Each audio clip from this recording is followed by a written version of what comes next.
participar, sentei aí, me alimentei bastante daquilo que foi servido por Deus. E hoje nós estamos do lado de cá com a responsabilidade de transmitir a vontade de Deus para o seu povo. Primeiramente, gostaria de expressar a minha gratidão ao Senhor por essa oportunidade. Tudo que nós estamos vivendo tem sido conforme o propósito de Deus, e nada melhor do que isso, né? Quando cada um de nós entendemos a vontade e o propósito de Deus, e nós começamos a viver isso.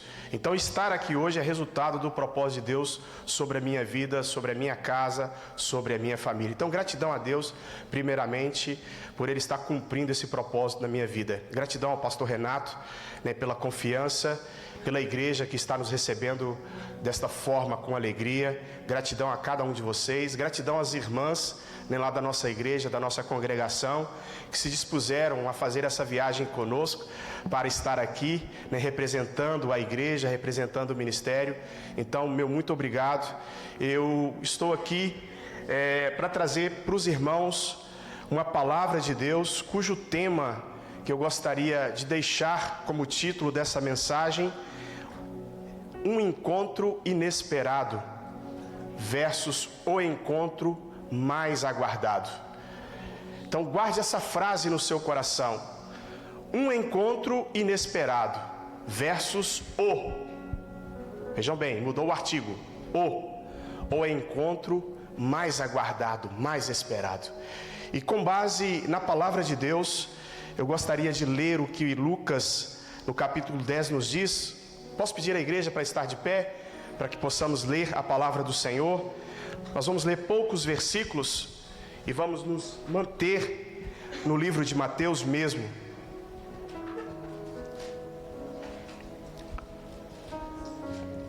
Lucas capítulo 10, versículo 30.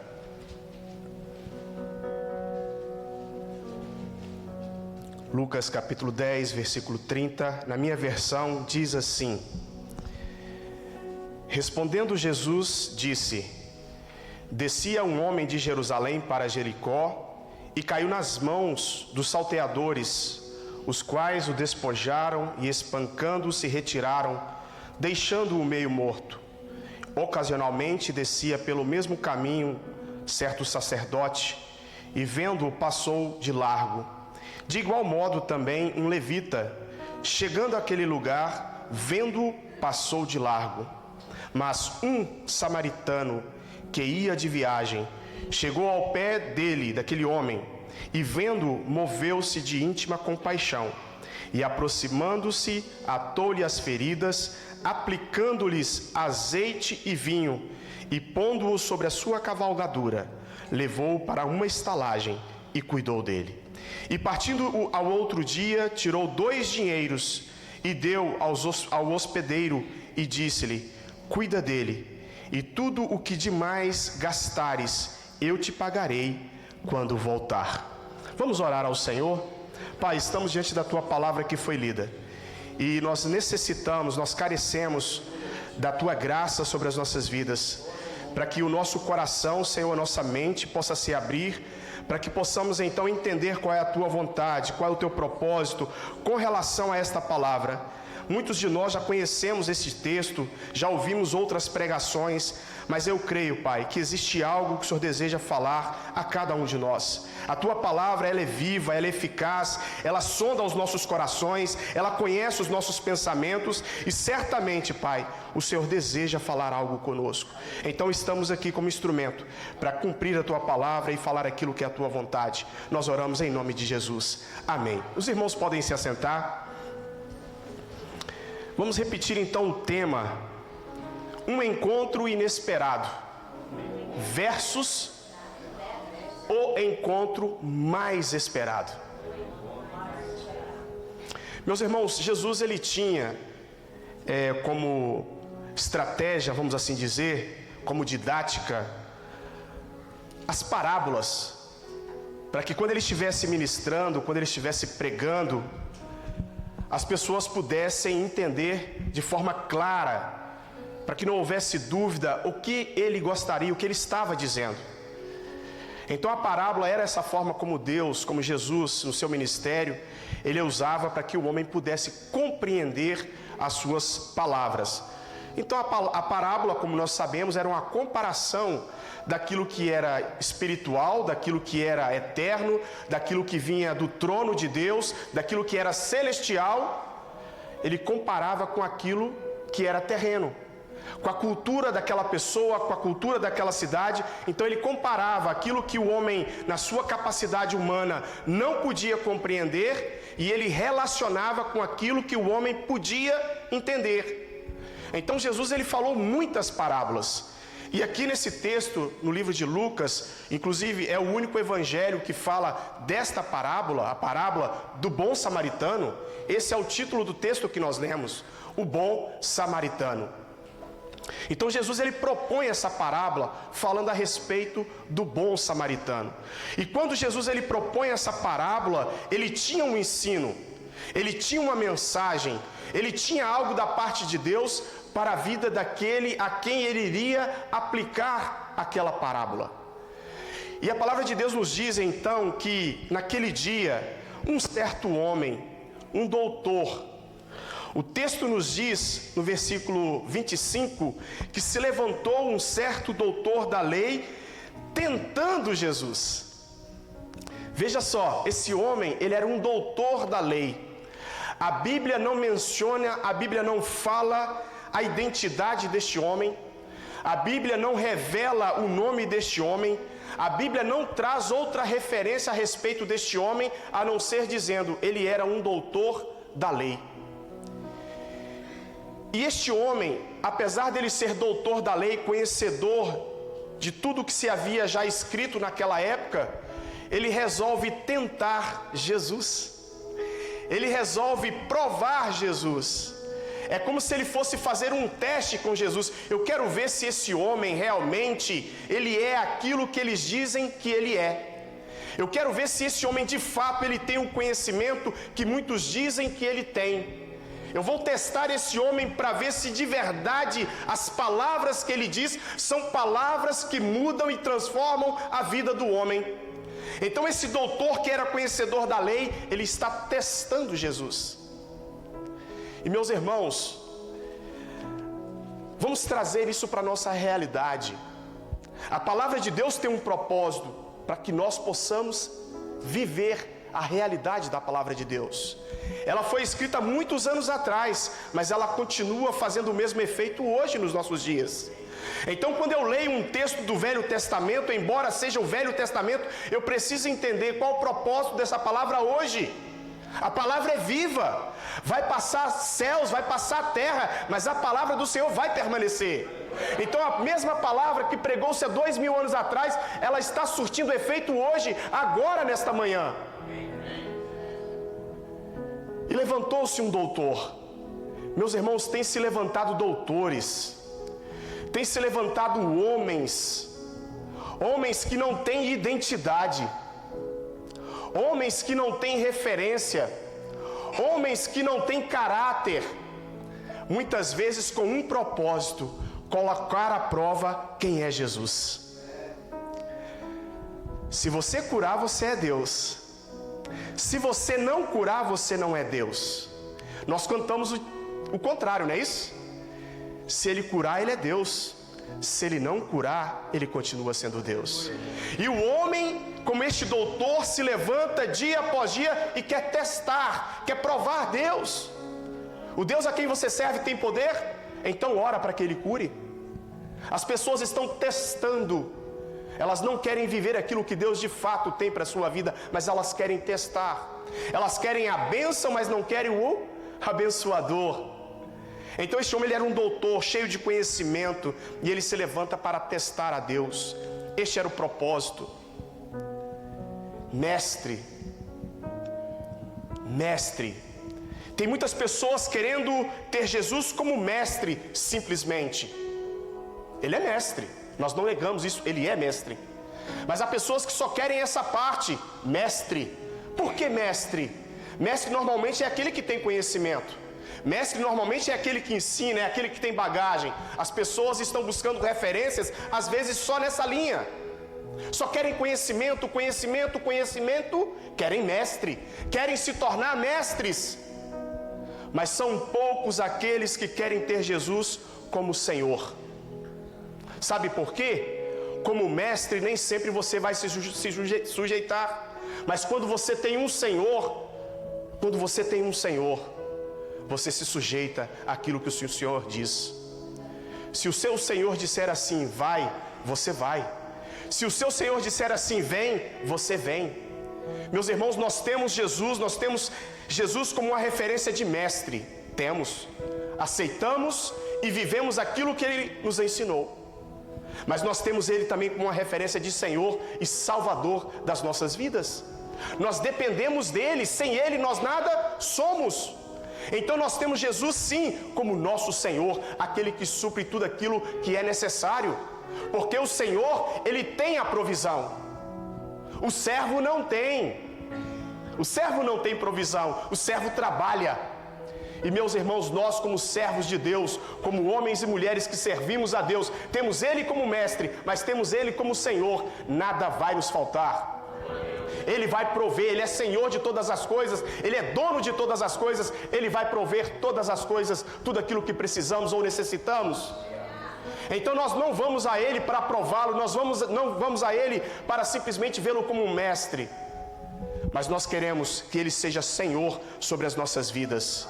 Nós queremos cada dia mais depender dEle, cada dia mais ter necessidade de estar aos pés dEle, trabalhando na sua obra, na sua seara.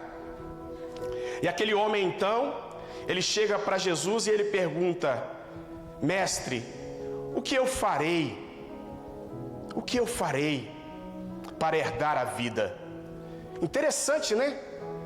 São doutores, são conhecedores das Escrituras, são conhecedores das leis, mas não sabem o que fazer para alcançar a vida eterna. Parece que não faz sentido, né? São conhecedores, são doutores, mas não sabem o que fazer para herdar a vida eterna. E meus irmãos, é interessante, porque o discípulo de Cristo, o servo de Cristo, ele conhece o caminho. Ele conhece o caminho. O que os discípulos ouviram da boca do próprio Mestre, do próprio Senhor Jesus? Jesus disse assim: eu sou o caminho, eu sou a verdade, eu sou a vida. Ninguém vem ao Pai a não ser através de Jesus Cristo, o caminho, a verdade e a vida. Este homem queria saber: Jesus, o que eu tenho que fazer para herdar a vida? Ele não perguntou pelo caminho, ele não perguntou pela verdade, mas ele queria saber da vida. Meus irmãos, nós só iremos alcançar a vida o dia que nós entendermos qual é o caminho. Quando você se colocar no caminho, você vai encontrar a verdade. Essa verdade todos os dias vai se revelar ao seu coração. Essa verdade todos os dias vai soprar no seu ouvido aquilo que Ele como mestre quer lhe ensinar. Às vezes nós estamos perdidos sem saber o que fazer, mas quando nós estamos no caminho, nós temos uma direção. O livro de Isaías diz assim: naquela hora você ouvirá uma voz por detrás dizendo: este é o caminho, andai nele. Meus irmãos, aqueles que têm Jesus, aqueles que têm o Senhor, eles não vão errar o caminho. A palavra de Deus, ela vai tão longe e ela diz assim: um caminho que nem os loucos errarão. Tem doutor errando o caminho, tem homens inteligentes, mulheres inteligentes, cheios de si mesmo, errando o caminho. E a palavra diz: um caminho que nem os loucos errarão. Então este homem faz essa pergunta. Ele era mestre, era doutor, mas não sabia. E Jesus fala assim: como está escrito na lei? O que é que você tem lido na lei? Sabe o que falta para nós? Sabe o que falta para os grandes doutores? Conhecer a palavra de Deus. Como é que está escrito? O que é que você lê? Então ele queria testar Jesus, ele queria provar Jesus, queria mostrar o seu conhecimento a Jesus, mas ele não vivia a palavra de Deus, ele não tinha intimidade com a palavra de Deus. Cada um de nós, se nós quisermos conhecer quem é Jesus, nada melhor do que a palavra de Deus. Aqui está a revelação de Deus. Você quer saber qual é o caminho? Leia a palavra de Deus. Você quer saber onde está a verdade e o que é a verdade? Aqui está a verdade. Você quer saber a vida? Aqui está a vida revelada para nós. Aquele doutor, ele não sabia. A letra mata, mas o Espírito de Deus vivifica. É o Espírito de Deus revelado na sua palavra que traz mudança para o nosso coração. Então ler simplesmente, como é que você lê nas Escrituras? O que elas dizem? Não basta ler, meus irmãos, é preciso aceitar, é preciso compreender qual é a vontade de Deus. Como é que está escrito? Como que você lê? E agora aqui a coisa começa a ficar justa. Diz assim: amarás, vai lá e ama. Vai lá e ama. Nessa parábola, Jesus ele fala a respeito do amor. Nós não vamos entrar em detalhes, mas o objetivo ali daquela conversa, Jesus fala a respeito do amor. E na lei que aquele doutor conhecia, estava lá o mandamento: amarás o Senhor teu Deus acima de todas as coisas, ame ao Senhor. Mas aí vem um complemento: e ao teu próximo como a ti mesmo. E ele então, para sair, para se esquivar do mandamento do amor, principalmente ao próximo, ele pergunta: então quem é o meu próximo? Às vezes nós queremos amar a Deus e não queremos amar o próximo. E eu te digo uma coisa: o próximo não quem é você pensa que é. O próximo pode ser o seu inimigo. Às vezes o seu inimigo está sentado do seu lado e ele é o seu próximo. Talvez nós queremos amar a Deus, nós levantamos a mão e dizemos: Senhor, eu te amo, Senhor, eu creio, em ti eu confio. Mas às vezes tem alguém sentado do seu lado precisando do amor de Deus revelado através da sua vida, e você está negando o amor de Deus. E ele traz então um ensino para esse homem, e ele toca no ponto principal, meus irmãos, que cada um de nós precisamos viver. Eu vou dizer aqui com a autoridade do Senhor: se nós não amarmos, nós não veremos a Deus. Não adianta você ser doutor da lei, não adianta você congregar numa igreja, se você não viver o amor que está escrito aqui, você não verá a Deus. Você não vai se encontrar com o Senhor. Sabe por quê? Porque Ele é o próprio amor. É algo difícil, pastor, de vivermos. Nós pregamos, mas não é fácil. Nós pregamos, mas não é fácil. Mas, meus irmãos, o Senhor, Ele nos amou primeiro. Ele nos amou de uma forma que nós não conseguimos nem expressar. E o amor dele foi revelado em nós. E o amor dele hoje se manifesta em nós. E ele quer se revelar e manifestar a vida de outras pessoas. Então vai lá e ama. É isso que Jesus falou com aquele homem: vai lá e ama. É um mandamento. Aquele homem, ele tentou se justificar quando ele disse: mas quem é? Quem é? Quem que eu tenho que amar? Às vezes nós não estamos querendo de fato fazer o que Deus está pedindo para fazer. Nós queremos trazer desculpas. Quem é o meu próximo? Foi a pergunta daquele homem. Quem é o meu próximo? Às vezes nós estamos tentando encontrar uma desculpa para não fazer aquilo que Deus pediu para nós fazermos. Vai lá e ama. Vai lá e ama. Meus irmãos, amar é uma decisão. Amar é uma decisão. Você não precisa saber como você vai amar. Talvez você não sabe, não tem receita, 5 passos para o amor. Talvez você não vai encontrar isso. Alguns até estão vendendo aí, 5 passos para o amor. Mas à medida em que você buscar a palavra de Deus, o amor vai se revelando. O amor vai crescendo. Sabe por quê? Amor é relacionamento. À medida em que você decide se relacionar com alguém, o amor, ele vai surgir. À medida em que você decidir amar alguém, você vai se relacionar com ela. E quanto mais você se relaciona, mais conhecendo você fica aquela pessoa. Então ele quis uma desculpa. Às vezes nós queremos desculpa. E meus irmãos, então Jesus ele propõe a parábola e ele fala a respeito de um homem que descia de Jerusalém para a cidade de Jericó. Quando nós lemos na palavra de Deus a palavra, a cidade de Jerusalém, nós sabemos que Jerusalém era um lugar especial, ainda é um lugar especial. O salmista, fala muito sobre Jerusalém. Jerusalém, cidade de Deus, pede para que nós oremos para que haja paz em Jerusalém. O salmista diz no Salmo 121: haja paz dentro dos teus muros, ó Jerusalém. Jerusalém, cidade da provisão. Jerusalém, cidade de Deus. Jerusalém, lugar onde Deus manifesta a sua presença. Então Jerusalém tem um significado especial. E o que este homem da parábola que Jesus está contando está fazendo? Ele está saindo de Jerusalém. E ele está indo para onde? Para Jericó.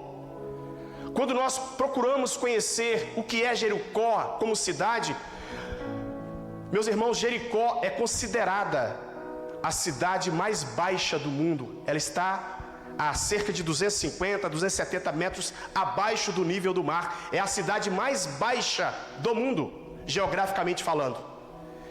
Mas o que isso tem a ver? Espiritualmente falando, sabe o que está acontecendo hoje com os homens? Eles estão descendo espiritualmente. Os homens estão caindo espiritualmente. Os homens estão se afastando da cidade de Deus. Os homens estão se afastando do lugar que Deus separou para que a paz dele venha reinar. Cada dia que passa, o homem dá um passo a mais, se distanciando de Deus. E ele está indo para onde? Para o lugar mais profundo, para o lugar mais baixo. Sabe o que isso me faz lembrar? Daquilo que a palavra de Deus nos fala, que todos nós estamos destituídos da glória de Deus, que não há nenhum justo sequer, todos nós somos pecadores. E qual é o resultado do pecado? Qual é o salário do pecado? A palavra de Deus diz que é a morte. E meus irmãos, não há outro lugar reservado para a morte a não ser uma sepultura cada vez mais baixo, cada vez mais profunda.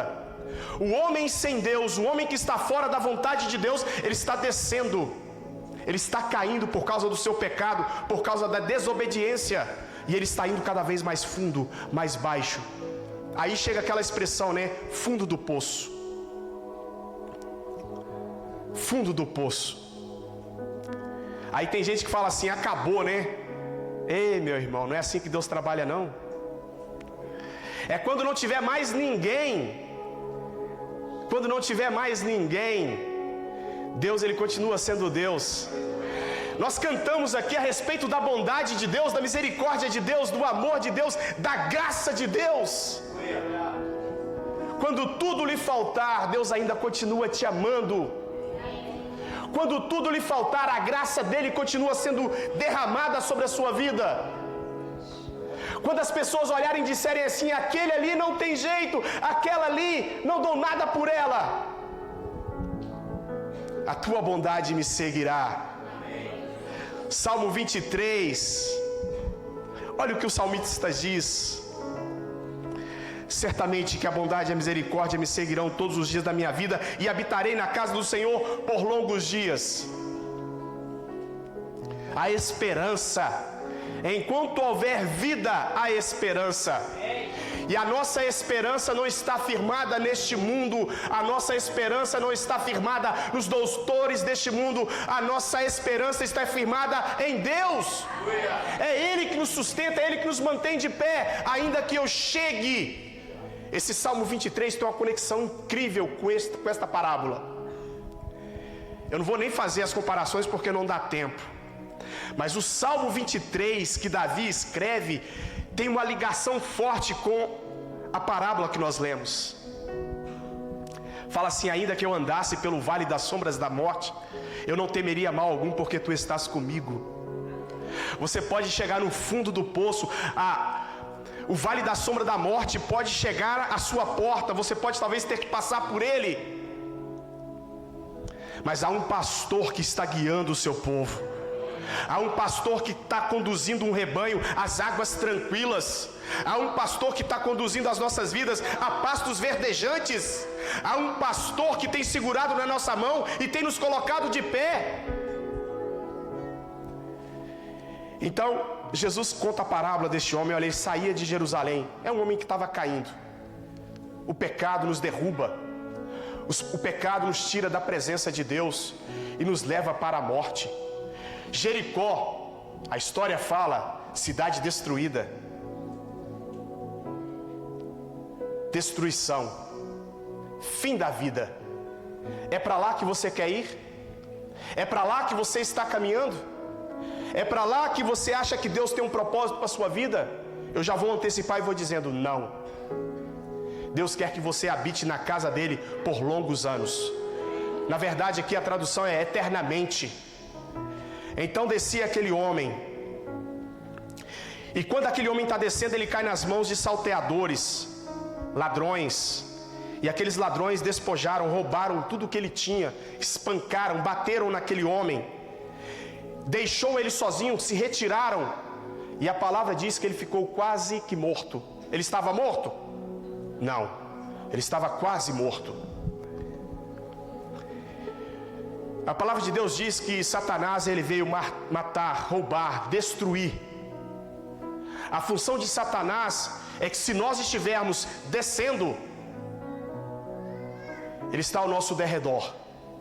Ele está rugindo como um leão, buscando a quem ele possa tragar. Satanás tem uma missão: destruir a vida do homem. Satanás, todos os dias, ele tem um propósito: acabar com a sua vida. E se você está descendo, você está dando motivo para que isso aconteça. Se você está deixando a casa de Deus, a cidade de Deus, está indo para Jericó, certamente o adversário, ele vai se aproveitar dessa queda, dessa descida. E ele veio roubar, ele veio destruir. Deus ele veio dar, Deus veio restaurar, Deus veio colocar de pé, Deus veio dar vida. E Satanás quer fazer ao contrário. Então, meu irmão, vigia, verifique se você não está descendo, deixando a vontade de Deus, se distanciando dos caminhos do Senhor. Então vigia, tenha atenção, porque neste caminho de descida que leva à profundeza, caminho que aos olhos do homem parece ser caminhos bons, mas o fim é caminho de morte. Talvez você está achando que o que você está fazendo está te conduzindo para um bom caminho, mas cuidado, Satanás está ao derredor, ele está à espreita. No Salmo 23, quando fala sobre o vale da morte, da sombra da morte, há uma conexão com esta parábola. Alguns historiadores dizem que é o mesmo lugar. Alguns acreditam que este lugar não existe, mas outros historiadores dizem que sim, existe esse lugar. E os pastores, às vezes eles tinham que passar, por isso que o salmista faz menção disso. Tinham que passar por lugares ali que eram perigosos, e os assaltantes, os ladrões estavam ali prontos para roubar aquilo que os pastores tinham, as ovelhas.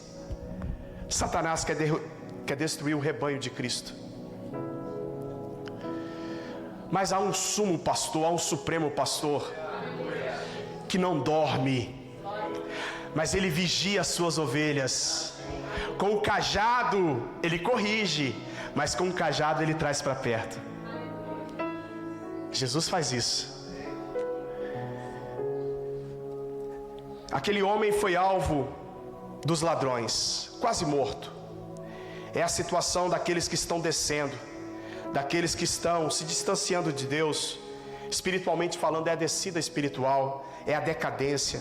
E aí, quando ele não puder tirar nada mais, Satanás ele abandona. Esse aqui já não serve mais para mim, eu já usei e abusei. Agora fica aí largado, na sarjeta, abandonado. É isso que Satanás faz. Ele quer destruir a vida do homem e deixar abandonado. Mas, meus irmãos, nessa parábola que Jesus conta aqui do bom samaritano, ele fala que quando aquele homem estava quase morto à beira do caminho, veio um sacerdote. Mas o sacerdote, nós não vamos entrar em muitos detalhes aqui, não é o objetivo. O sacerdote, ele olha para aquele homem e ele vai para o outro lado. ele se afasta. Ele não chega perto daquele homem para ajudar, para saber o que estava acontecendo. Os pregadores dizem que isso mostra, né, o aspecto da religião hoje em dia. O sacerdote representando a religião não pode salvar o homem, religião não salva. Placa de igreja, denominação de igreja não salva ninguém. Não é porque você entra por uma porta onde está escrito o nome da igreja que você será salvo. Então o sacerdote aqui é isso. Religião não salva ninguém. A religião muitas vezes até exclui, abandona, despreza, passa do outro lado, faz isso aqui, ó, vistas grossas, não é minha responsabilidade, eu não tenho nada a ver com isso. Os religiosos fazem isso. Os levitas, fala que também naquela mesma ocasião, passou um levita, ele olhou também, até chegou um pouquinho mais próximo, mas também não fez nada. Não é só a religião que não está fazendo nada. Às vezes as pessoas dentro da igreja não estão fazendo nada. Os levitas eram os trabalhadores da casa do Senhor. Os levitas eram aqueles que eram separados para o ministério também. Mas eu quero ser levita, mas eu não quero evangelizar. Eu quero ser levita, mas eu não quero amar. Eu quero ser levita, mas eu não quero estender as mãos ao necessitado. Então também o levita, ele se exclui, ele afasta. Mas agora o que nós vemos é algo diferente. Jesus nessa parábola ele diz que também por ali passava, que está no texto que nós lemos, um samaritano. E esse samaritano ele estava de viagem. Nos mostra que este homem que estava passando por ali, ali não era o lugar dele, era uma passagem. Este samaritano, a palavra destaca como sendo o bom samaritano. Por quê? Porque foi o único que, ao ver a situação daquele homem naquele caminho quase morto, foi o único que se compadeceu. Foi o único que foi tomado por compaixão, por misericórdia. E ele viu o quadro daquele homem quase morto. E ele se aproxima, ele vê e se aproxima. Meus irmãos, nós precisamos olhar aqueles que estão à nossa volta e enxergar a necessidade dele. Mas mais do que enxergar a necessidade é estender as mãos, é fazer alguma coisa. Se você está vendo e não faz nada, você não serve. Você é como sacerdote, você é como levita. Você vê, mas não faz nada. Ai daquele que deixa o seu irmão tropeçar e não lhe avisa. O atalaia na antiguidade tinha uma função muito importante. Ele via o inimigo chegando para atacar a cidade, e ele, como atalaia, ele tinha que ter uma ação, ele tinha que agir. Ele via, mas ele tinha que agir. Ele então avisava o povo, avisava ao rei: olha, o inimigo está chegando. Meus irmãos, nós precisamos ver a necessidade daquele que está à nossa volta, mas mais do que ver, do que saber, do que conhecer, é estender as mãos, é fazer alguma coisa. O que Jesus estava tratando com aquele doutor ali era a respeito do amor. O amor não é só de boca, o amor não é só de palavras, o amor é de atitude. O texto mais conhecido da Bíblia sobre amor, João, nossa, vocês estão bons mesmo, hein? 3,16. É o texto mais famoso a respeito de amor, porque fala do amor de Deus. Deus amou o mundo de tal maneira, de maneira tal, de uma forma tão grandiosa, tão única. Deus olhou e viu, né, cada um de nós mortos nos nossos delitos e pecados, eu e você. Deus olhou para nós, nós estávamos quase mortos, mas havia uma esperança. E Deus olhou para nós e Ele disse assim: estão quase mortos. E ficou nisso. Deus, Ele só viu. Foi só isso? Deus só viu. Deus tomou uma decisão: eu vou amá-los. E o amor de Deus gerou uma atitude. Ele enviou o seu filho, o seu único filho, para que morresse por mim e por você. Então não é só enxergar, não é só olhar, não é só ter conhecimento, é fazer algo para que a vida da pessoa transforme, para que ela mude. Então nós vemos que o samaritano, ao ver aquele homem, ele moveu-se de íntima compaixão. Meus irmãos, o olhar de Jesus é um olhar diferente. Pedro negou Jesus 3 vezes. Eu não sei quantas vezes eu já neguei Jesus. Eu não sei quantas vezes você já negou Jesus. Mas todas as vezes em que nós negamos Jesus e Ele olha para nós, assim como Ele olhou para Pedro quando negou a primeira vez, no olhar de Jesus não está um olhar de acusação. No olhar de Jesus não está um olhar que está te pedindo explicações, o porquê você fez isso. O olhar de Jesus, ele nos constrange. O olhar de Jesus nos leva a entender o amor dele. Lá em Apocalipse, quando João vai descrever a figura de quem ele via, o seu olhar era diferente. O olhar não era como o olhar dos homens que acusam, que condenam, que desprezam, mas o olhar de Jesus é um olhar de misericórdia. Então, quando ele vê aquele homem, ele tem compaixão. É um olhar diferente. E meus irmãos, bastou um olhar de Jesus. Foi 1 minuto só do olhar de Jesus. Às vezes a gente está olhando para as pessoas, né? Para os necessitados. Eu estou sabendo do problema dela tem um dia, tem 2 dias, tem 1 semana, tem 1 mês, tem 1 ano, e eu não fiz nada. Mas Jesus, ele olha, e o olhar dele nos atinge.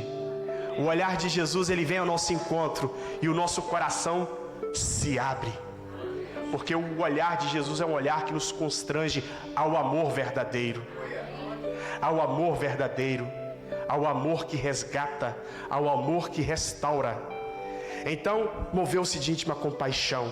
É um olhar de perdão, de amor. Não é um olhar como qualquer outro.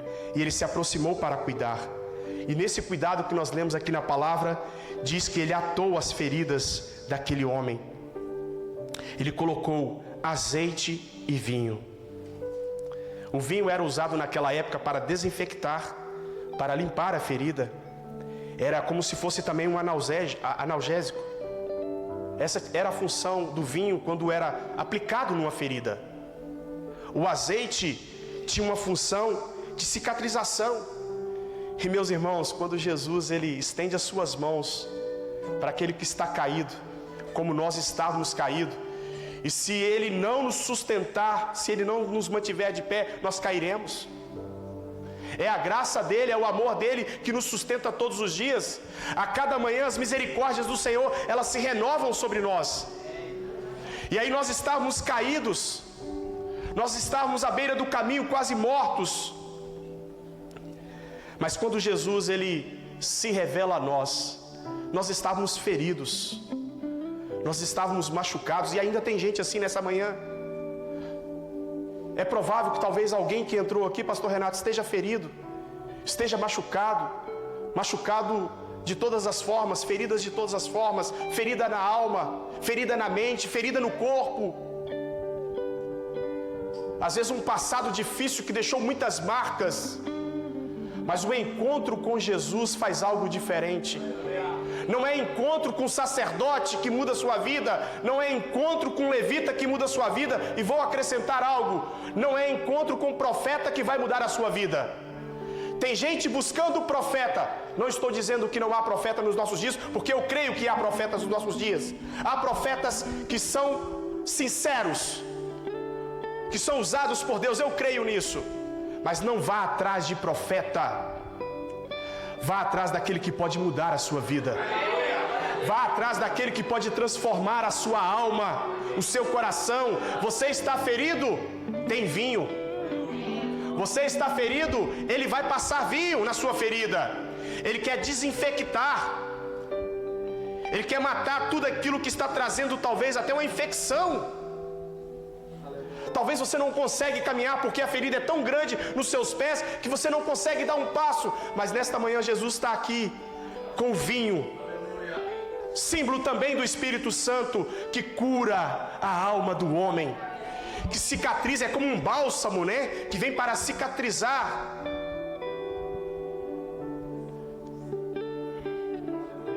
No Salmo 23 ele fala isso: unges a minha cabeça com óleo. O óleo aqui mostra a unção. Aquele bom samaritano, ele passou o vinho, presença do Espírito Santo, mas ele passou o óleo também, é a unção. Porque quando Deus ele curar a sua vida, quando ele curar a sua alma, meu irmão, o óleo vai ser derramado. Você está pronto para falar em línguas? Você está pronto para profetizar? Você está pronto para orar, estender as mãos e curar em nome de Jesus? A unção é o Espírito Santo que foi derramado, é o Espírito Santo que está trazendo cura, que está trabalhando, é o Espírito Santo que habita em nós. Eu não vos deixarei órfãos, eu enviarei o meu Espírito Santo Consolador. O encontro, meus irmãos, este encontro era inesperado. Chegamos no primeiro tema, mas a mensagem é rápida. Chegamos no primeiro tema. Por que gastamos tanto tempo falando disso? Porque nós precisamos ter a consciência, eu e você, que nós estávamos caídos. Eu e você precisamos ter a consciência que o nosso estado era um estado de decadência, de que todo conhecimento, que toda riqueza não nos propõe vida eterna. O homem sem Deus ele está caindo. Precisamos ter esse entendimento. Mas, meus irmãos, foi neste momento em que estávamos em decadência espiritual, foi este momento que tivemos um encontro que nós não esperávamos. Quem era eu para que ele olhasse para mim? Quem éramos nós para que ele olhasse para nós e tivesse misericórdia de nós? Eu não esperava que ele fosse me amar. Que amor é este, pastor Renato? Que amor é este que não pede nada em troca? Que amor é este que não pede explicação? Ele até sabe por que nós somos assim. Ele sabe por que nós o traímos. Ele sabe por que nós o negamos. Ele sabe, mas ele decidiu nos amar. Então nós precisamos ter essa consciência que este encontro eu não esperava. Eu era pobre, eu estava perdido, eu era pecador, mas ele estendeu as suas mãos para mim. Foi ele que estendeu. Eu não tinha condições. Nós cantamos aqui, né, sobre o fôlego de vida. Aquele homem quase não tinha fôlego. Eu e você, nós não tínhamos força, nós não tínhamos fôlego para dizer: sim, Senhor, eu te aceito. Muitos não tiveram essa possibilidade de confessar com a boca. Mas, meus irmãos, mais do que confessar com a boca, que é algo que a palavra diz, não estou negando isso, mas é o coração. O mudo não fala, mas ele confessa. O mudo não fala, mas ele confessa. O seu coração pode confessar. A sua alma está gritando, o seu coração está gritando, está pedindo: Senhor, eu quero vida. Senhor, eu quero fôlego de vida. Aquele homem estava perdendo o fôlego de vida, mas quando ele encontra com um bom samaritano, o bom samaritano estende as mãos, cuida das feridas, coloca vinho, coloca azeite e muito mais. Não deixou ele ali. Esse era o encontro inesperado. Talvez você pensava assim: Deus não vai me aceitar. Eu já errei tanto, eu já pequei tanto, eu já fiz tanta coisa que não presta. Deus não vai me querer. Talvez você saiu da presença de Deus e está dizendo: eu fui lá para o mundo, eu me sujei todo, eu não consigo voltar, e se eu voltar, Ele vai me rejeitar. Não se sinta assim. A porta da graça está aberta. A porta da graça está aberta. E ainda há bom samaritano. Ele é o mesmo Deus que operou no passado, está operando aqui nesta manhã e vai continuar operando. Ele não mudou, eu mudo, você muda, mas Ele permanece fiel. És fiel, Senhor, em todo tempo. Em todo tempo és fiel. Senhor, és bom a todo tempo, em todo tempo Tu és bom. A bondade do Senhor não tem medida, Ele derrama sem medida. Onde abundou o pecado, superabundou a graça. Meus irmãos, Deus está sempre acima. Deus está sempre além. Ele não deixou aquele homem ali, mas a palavra diz que o bom samaritano, depois de cuidar daquele homem, colocou na sua cavalgadura. A parábola da ovelha perdida, né? O pastor, quando encontra a ovelha perdida, o Salmo 23 também fala sobre isso. Colocou sobre os seus ombros, com alegria. Meus irmãos, deve haver em nós alegria quando nós ajudarmos alguém. Nós não podemos esperar nada em troca, mas o nosso coração deve se alegrar. Quando você estender as mãos a alguém porque Deus te usou, Não espere nada em troca, apenas se alegre. Alegre porque alguém que estava caído está sendo levantado. E o bom samaritano colocou sobre a sua cavalgadura. Jesus levou sobre si os nossos pecados. Ele levou sobre si as nossas feridas. Foi Ele ali na cruz do Calvário que tomou as nossas vidas em seus braços. E meus irmãos, levou para uma estalagem.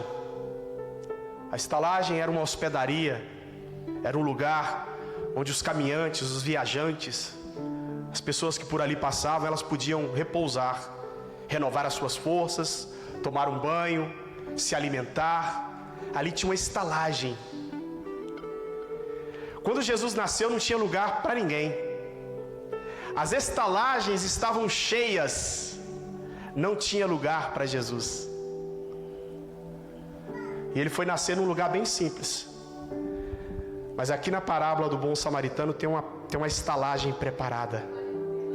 Tem um lugar preparado. Tem um lugar reservado, pastor Renato, para aqueles que Cristo está trazendo nesta última hora. Homens e mulheres que vieram lá de fora, entrarão por aquela porta e encontrarão descanso. Encontrarão alimento. Encontrarão cuidado, encontrarão amor por parte de cada um de vocês. As portas ali estão abertas e o bom pastor está trazendo ovelhas feridas, ovelhas machucadas, e que vocês, com a responsabilidade que está sendo dada pelo pastor, vocês vão cuidar, vocês vão amar. Então a estalagem estava ali pronta. A estalagem, podemos dizer que é a igreja, né? Eu não sei como é que você entrou aqui. Talvez você entrou num bom momento da sua vida. Mas eu sei que tem muitas pessoas que quando chegam na igreja, elas estão destruídas. Elas nem sabem como chegaram ali. Aquele homem que essa parábola fala que estava ferido, eu não sei se ele viu o rosto de Jesus. Eu não sei se ele reconheceu Jesus a tempo. Eu não sei se ele reconheceu o bom samaritano, né, da parábola. Talvez ele estava desacordado ainda, mas já estava tratado.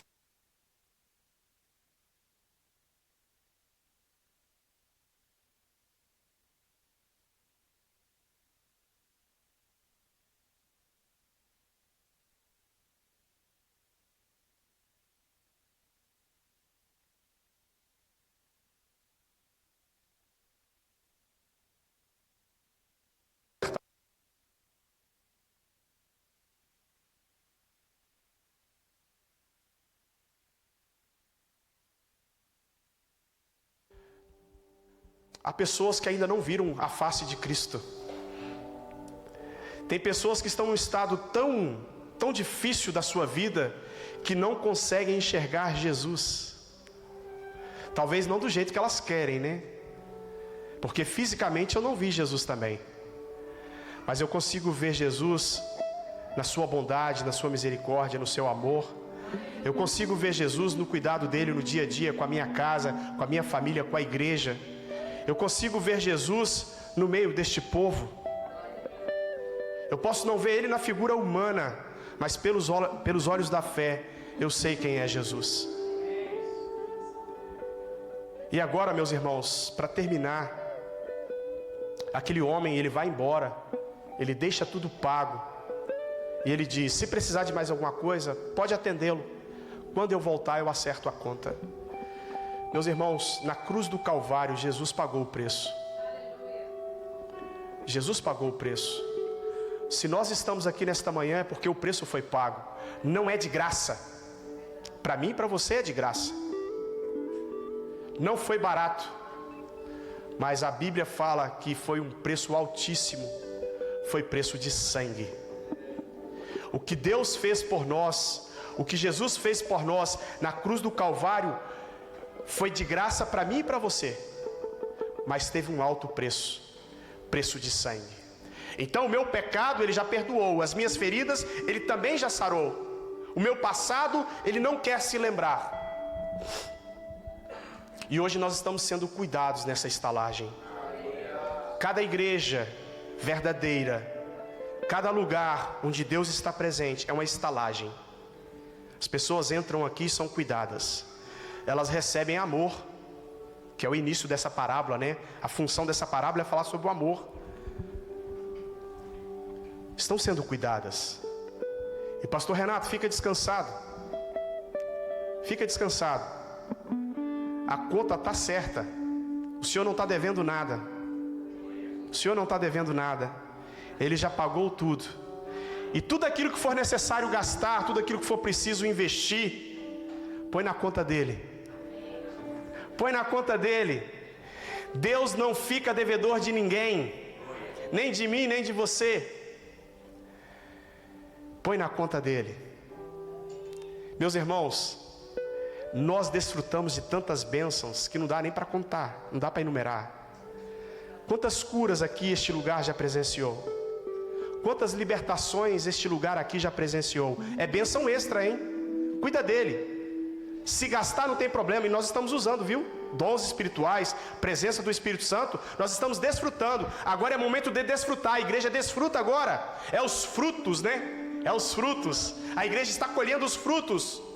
Quantos casais aqui foram restaurados? Quantas famílias aqui foram restauradas? Pessoas foram transformadas. Deus tem operado milagres. Agora, qual é o encontro mais esperado, o mais aguardado? Meus irmãos, aquele samaritano disse: eu vou voltar. Meus irmãos, a igreja está aguardando por este momento. A igreja anseia por este momento. O servo de Deus espera por este momento. Talvez se você não viu a face de Jesus como você gostaria de ver, eu quero te dar uma boa notícia. O próximo encontro que nós esperamos, nós o veremos como de fato Ele é. Hoje nós o conhecemos e o vemos pela fé. Nós vivemos pela fé, mas nós aguardamos. Ele disse que vai voltar. E quando Ele voltar, nós seremos levados juntamente com Ele. E nós estaremos com Ele. Então aquele que me salvou, os meus olhos poderão contemplar a face dEle. E eu vou poder dizer: Senhor, obrigado. Senhor, bendito seja o teu nome. Assim como os anjos, né? Santo, santo, santo é o Senhor que resgatou a nossa vida. Ninguém fez nada por você. O sacerdote não fez, o levita não fez, os doutores deste mundo não fazem. Mas o bom samaritano aqui, na figura, né, de Jesus, foi o único que abriu os braços. Ele estendeu as mãos e nos resgatou. Eu não sei se você está afastado dos caminhos do Senhor. Eu não sei se você está nessa condição de descida espiritual. Talvez você se ausentou da cidade de Deus. E eu gostaria de fazer um apelo. Se você está afastado dos caminhos do Senhor, venha aqui à frente, se reconcilie com Cristo. Se há alguém que ainda não teve um encontro com Deus, se tem alguém que ainda não entregou a sua vida ao Senhor Jesus, aquele que pode curar as feridas, aquele que pode sarar a sua alma, aquele que pode cuidar de você, se tem alguém que ainda não teve uma experiência com Deus, vem aqui à frente. Hoje é dia de um encontro inesperado. Talvez você entrou aqui sem saber o que ia acontecer. Talvez você não esperava que eu fosse fazer um apelo. Mas o convite não é meu, o convite é de Deus. Eu não conheço a igreja, eu não sei se tem alguém aqui que ainda não é crente, que ainda não serve a Deus, que não entregou a sua vida a Jesus. Eu não conheço. Eu não sei se tem alguém afastado, mas o convite é de Deus. Vinde a mim, vós todos que estáis cansados e oprimidos. Você está ferido? Vem aqui à frente. Tem vinho, tem óleo para restaurar a ferida. Foi Ele que estendeu a mão. Foi Ele que estendeu a mão. É Ele que está estendendo as mãos nesta manhã, para que você possa esperar a volta dEle. Você está preparado? Você está preparado? Ele vai voltar. E haverá acerto de contas.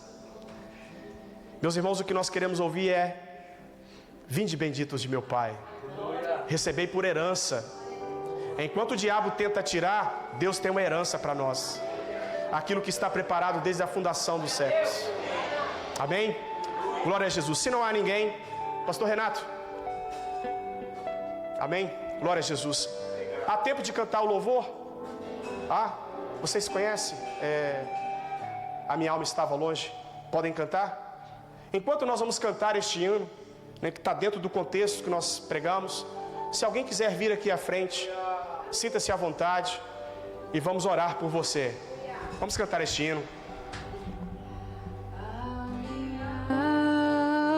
Estava longe dos caminhos. Aleluia, Jesus.